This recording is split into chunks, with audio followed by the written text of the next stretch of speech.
The Acme Library obtains community input through several methods to solicit input from its stakeholders. These stakeholders are comprised of the school community, administrators, parents, teachers, and students, as well as the local community, citizens, taxpayers, and school board members. The first method of obtaining feedback is from its advisor group, which is made up of students, teachers, parents, and a vice principal. This group surveys multiple viewpoints of the school community to gather multiple perspectives. Using this information, the advisory group lists different goals and objectives for the library and develops action plans based on whether these goals are currently being met. From there, the action plan divides tasks between current staff and, for those goals which can be met through volunteer work, develops volunteer teams. These teams will set individual goals and report back to the advisory group regularly. These efforts are regularly reported by the advisory group to the principal and the school board.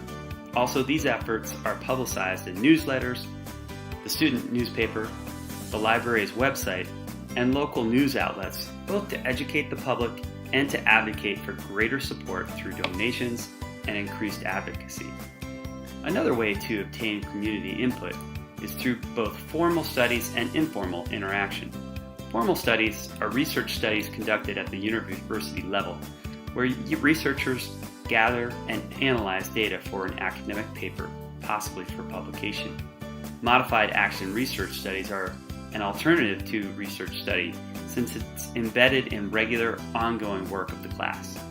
Teacher librarians may conduct these types of research on their own, or if they're fortunate, they might be able to host a student or professor who is looking for a site where they need to conduct their research.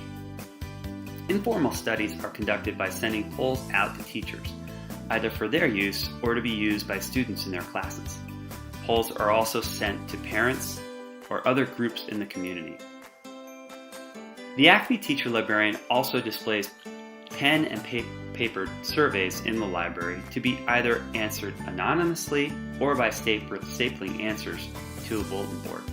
Or input is gained simply by making sure that they are constantly conversing with administrators, parents, teachers, and students by getting outside the library and having a presence at school board meetings, conducting in-services, appearing at public library events, attending various department meetings and special services meetings, as well as meeting with student government, book clubs, and other gatherings of students, parents, teachers, and or administrators. Also, the teacher librarian is a member of many committees pertaining to the library having associated library interests, such as makerspace committees, reading initiatives, or new school construction committees. Collecting this input, as well as any actions the teacher librarian is taking upon community ideas, is communicated in a visible manner. Newsletters, blogs, and entries on the library website are all important ways the community can view the library's efforts to initiate change through honoring and reacting to community feedback.